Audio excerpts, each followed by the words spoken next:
Hello and welcome back. Today I'm here to give you 5 things which we learned from the game against Sheffield Wednesday, which ended in a 1-1 draw. Finally, the losing streak away from home has ended. We got a point and hopefully we can use the momentum of getting a point away from home and take it into our next game, which is also away from home against Sunderland.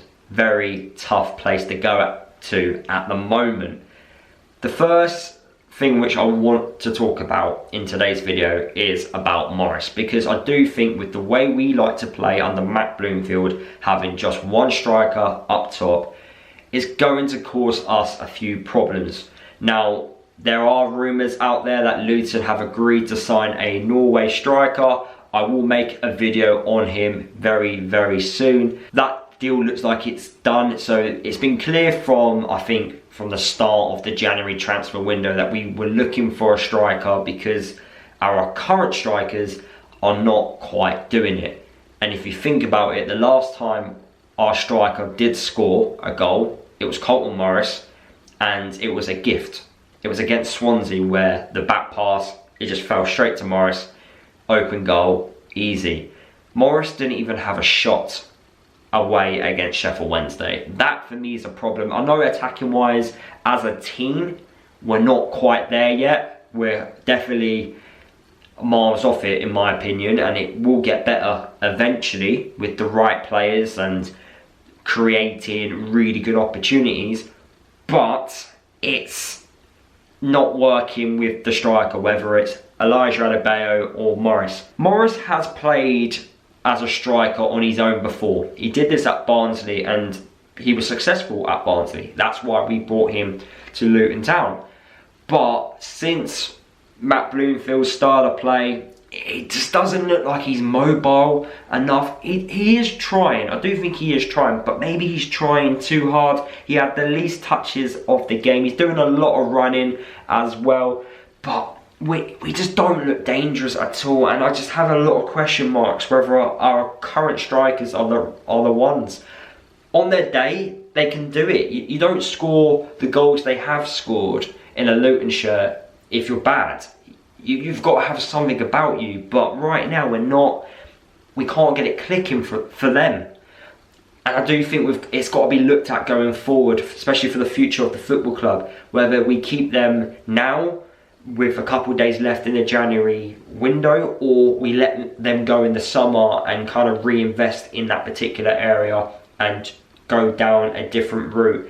But honestly, it's not looking good. You can't be walking away with not having a shot at goal as a striker. So we need to figure out finding a way of getting Morris on the ball a little bit more in the right areas and having shots at goal, because that's where he's most dangerous. The second thing which I do believe we learnt from the game against Sheffield Wednesday is yet again our second half performance isn't good enough.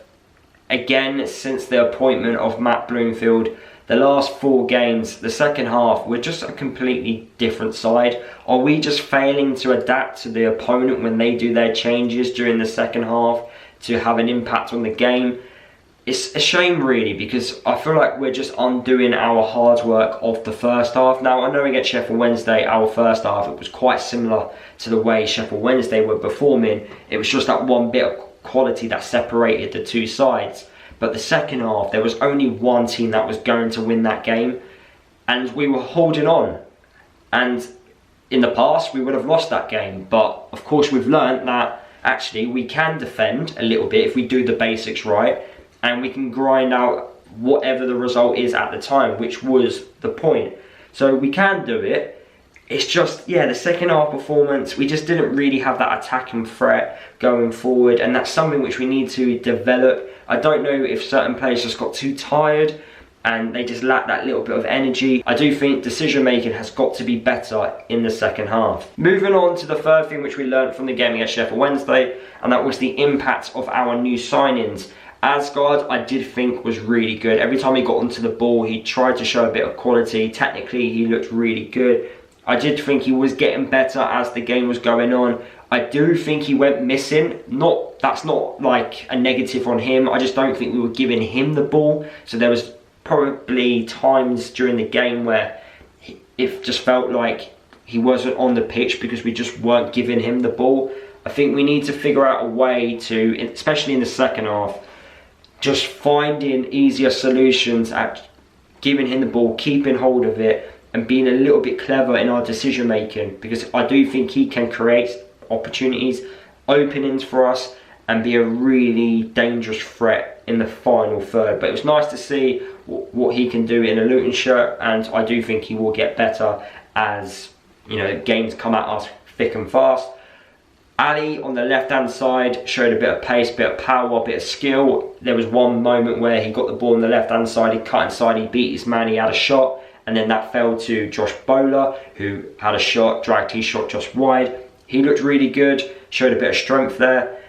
And then moving on to Josh Bowler, of course had the shot, won a couple of fouls, defended quite well I felt, so he looks like he could also get better as the games went on. And then Cal Naismith towards the end showing a bit of leadership, helping us grind out a point away from home. He organised that defence alongside Anderson and McGuinness, so I do think our new signings, they'll come good.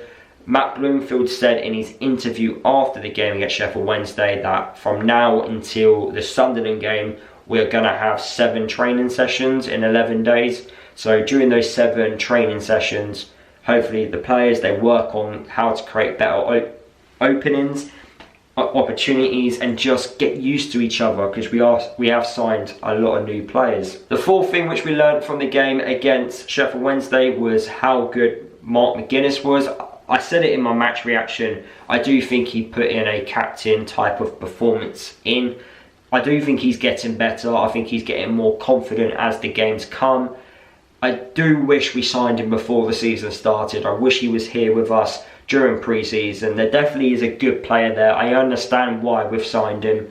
We needed to bring in a centre-half at the start of pre-season. We didn't do it until the first couple of games into the season, but he is getting better. And I do think with a more consistent defence, he will just keep getting better. A consistent midfield in front of him, and gradually the levels will just keep going up and up. He's still young as a defender, 23, 24 years old, so there's plenty of potential there. He is a Republic of Ireland international, and I can just see him, if we start performing and start progressing, especially in the next couple of weeks, and picking up results, and then hopefully stay up in the Championship this year and then build, I can see him just getting better and better and better. And lastly, the fifth thing which we learned from the game against Sheffield Wednesday was our ability to shoot from outside the box.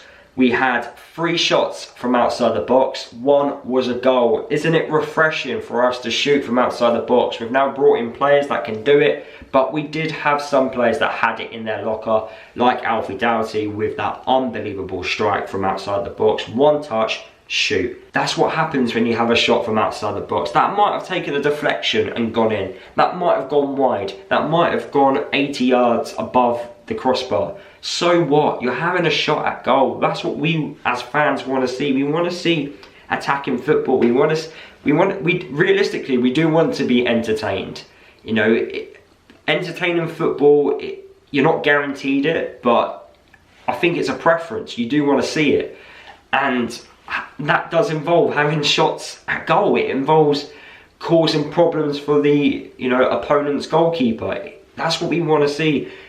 We don't care how the goal goes in. We just want to see goals, you know, whether that is off your backside or from 30 yards out. We just want to see it, and that's what happens when you shoot. So I'm just happy that we're finally starting to do it. We've brought in players that also can do it as well, and hopefully we'll see a lot more goals like that in the future. But that is the end of the video. Hopefully you did enjoy it. Drop a like on my video. Let me know what you learned from the game against Sheffield Wednesday. Subscribe to my channel if you are new. If you would like to become a member, the link is in the description below. You get perks if you do become a member, and I'll see you guys in my next video.